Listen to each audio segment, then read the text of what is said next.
Well, the blockade is genius, okay? The blockade has been 100% foolproof. It shows how good our Navy is, I can tell you that. Nobody's going to play games. Now they have to cry uncle. That's all they have to do, just say, we give up.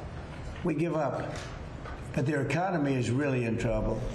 So it's a dead economy. So from the Oval Office yesterday, Iranian leaders really have to make a decision, and the president's very right about the economic matters inside of Iran right now. Just look at the cost for Iran so far for this war. Through the Strait of Hormuz, during peacetime, more than 80% of all their commerce, including their oil and their food and their water, went through the Strait of Hormuz. Seaborne trade, 90% of it's now been halted, all right? Daily economic losses, almost 450 million a day. In addition, you got inflation up 67% year over year, and the U.S. dollar is just crushing the Iranian currency at the moment. You talk about the blockade and the reason why it's working. We're just going to give you a little example here, all right? This is the line that connects Oman over the Gulf of Oman. This is the border between Iran and Pakistan, okay? This Chabahar and Jask, all right? Remember what the U.S. Navy said. If you're a seaborne vessel, you cannot go into an Iranian port. If you do, you're going to be met with this blockade. And there is evidence right here as to how that's happening, okay?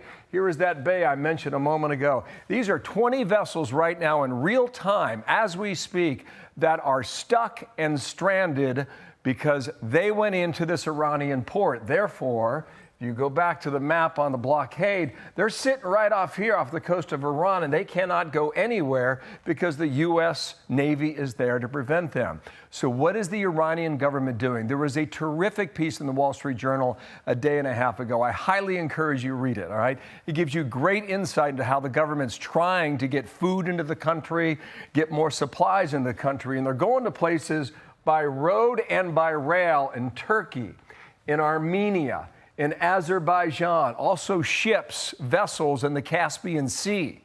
All right, also here in Pakistan, it was announced this week that they've opened up 6 different routes, 2 by sea and 4 by land, either by road or by rail, to take goods into Iran. And that's what the leadership right now is trying to do, to try and get around this economic stranglehold that Iran finds itself in now. Lucas Tomlinson's been watching that from the beginning. He's back in Dubai to take us through it. And you don't know what's going to give here, Lucas. You know, whether or not the Iranian strength holds on or whether the U.S. grip on that country ultimately succeeds. Hello there. That's right. Good morning, Bill. President Trump says the blockade has been a success for the reasons you just gave. Others say this war is ground to a stalemate. Despite the 22-day ceasefire, talks have stalled. The Strait of Hormuz remains effectively closed. Now, we just heard from Iran's new supreme leader, Mujtaba Khamenei, posting on X, perhaps somebody else for him, writing, quote, "The U.S.'s presence and establishment in the Persian Gulf is the main source of instability in the region." Now, the Emiratis here would like a word, Bill, after being on the receiving end of 2,800 drones and missiles, twice the number fired at any other country, including Israel. The UAE announcing plans this week to leave OPEC and pursue free markets and strengthening ties with both the U.S. and Israel. Now, today, there's about 150 oil tankers stuck at anchor in the Persian Gulf.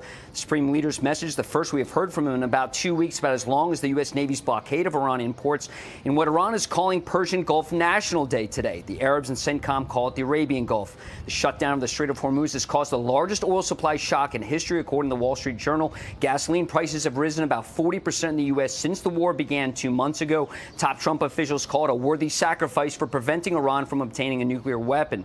After President Trump called off talks in Pakistan last weekend, talks between the U.S. and Iran have stalled. Trump wants Iran to pick up the phone. U.S. officials say the blockade will bring Iran to its knees because of the economic destruction you just mentioned inside the country on the heels of those 13,000 American airstrikes. Critics say Iran has a higher pain tolerance than the U.S., and Iran thinks it's the U.S. economy that will feel the pressure because of the higher gas prices, fertilizer, and other commodities. Now, Pakistan, another country, says has brokered the U.S.-Iranian talks recently, announced it has designated 6 corridors, ports, and land borders to allow Iranian goods to pass through its country without restriction. And we're just getting ready to hear from War Secretary Pete Hegseth and Chairman of Joint Chiefs of Staff General Dan Kane returning to Capitol Hill, this time to face a Senate panel. Expected to be pretty noisy in there, Bill. Okay, good stuff. Lucas, well done. In Dubai, Lucas Tomlinson on all of that. Thank you.